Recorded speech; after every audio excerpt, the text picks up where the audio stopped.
We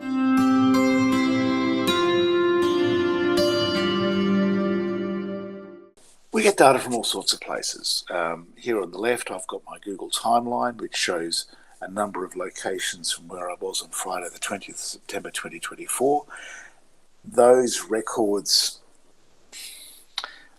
typically 5-minute apart sort of timestamps, and there's an overlay of Google's interpretation about where it thinks I might be. According to Google, I've been bar hopping, which is not true, but it for some reason found the nearest bars on those two occasions. Other aspects are, for example, significant locations, which I can pull out of my iPhone and find some information about where I might have been.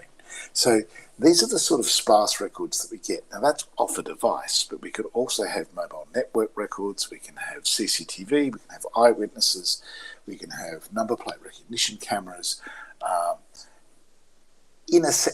Essentially anything that has a time and place, and indeed anything that has a time sometimes without a place or a place without a time. What do I mean by that? Well, I might, in the process of my investigation, find a bag that might be linked to an abduction. So I don't know what time it arrived at a location, but I do have a location. So what can I do with that information?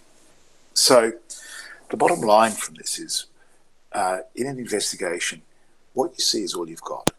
So a lot of the emphasis that we have in the digital forensic space is, can we get more information? Can we get better intelligence? Can we do more?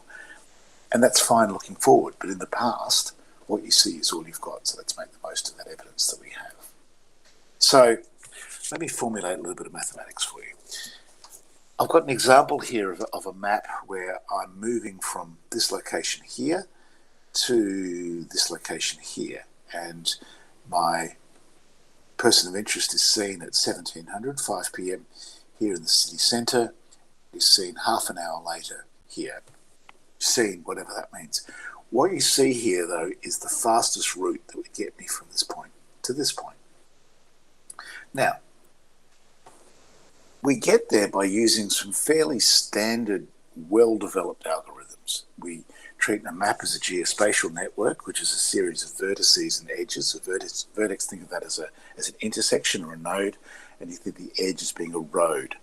The cost of taking that particular edge is dependent on the mode of transport, and it's also dependent on which direction you're going, because roads are not as symmetric as we might think. They're subject to traffic as well as one-way conditions and so on. So your Google Maps, your Waze, uses a variation of Dijkstra's algorithm to find a fastest route and to recommend that to you. We've got that pretty well down pat. So if I were to use a fastest route algorithm and then say, well, let's suppose that you go via this location 2, so from 1 to 3, and I'm going to force you to go via 2. Now I can show you the fastest route subject to having to go through point 2. So far, so good. What if I scanned the entire map and said, right, let's choose all possible values of point 2 and show me what that map looks like. So I'm going to do that by testing whether I can reach that intermediate point and have a surplus amount of time. So if I've got a positive amount of time left, then that path is feasible and that location is reachable. And if I do that, I end up with a map that looks like this. So in this map, what I now have is a heat map that says all of these places can be reached, and the heat map colour, the hottest areas, the yellow, essentially says you have the most time surplus here, but to get to these dark purple areas at the edges, everything has to be working in your favour. You are travelling at legal speeds and you are using traffic lights and stop signs legally, but everything's worked in your favour. You're not stopping at stop signs. You're not being hindered by roadworks, by other traffic, and you could potentially reach these other areas if everything works in your favour. And what you can immediately see is I've now got a scoping map.